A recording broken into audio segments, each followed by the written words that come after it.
In-notifiki tat-twelid u l-imwiet se jibdew isiru online fuq siti elettroniċi biex jonqos iż-żmien li jinħarġu dawn iċ-ċertifikati, metodu li se jagħmel differenza kbira hekk kif se jitħaffef il-proċess.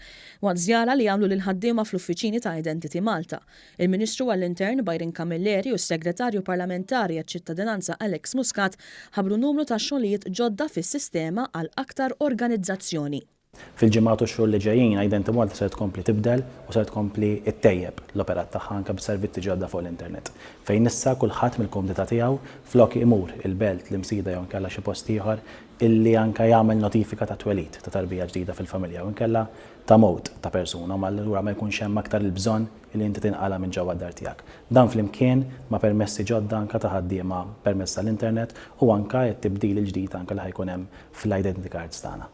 Intant il-karta tal-identità ġdida se jkollha aktar karatteristiċi ta' sigurtà filwaqt li se jkun aktar diffiċli li dan id-dokument tant importanti jiġi iffalsifikat.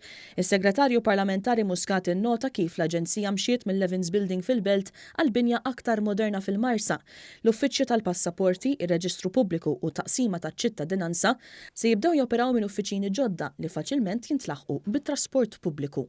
Huwa post iktar ukoll aċċessibbli u iktar adekwat għan-nies kollha, dawk il-klijenti kollha l-Maltin kollha illi jiġu biex jieħdu servizz minn Identity Malta u permezz allura ta' dan il-progress ġiet naraw li l-poplu Malti kollu kemm hu ikun moqdi tas-sew aħjar.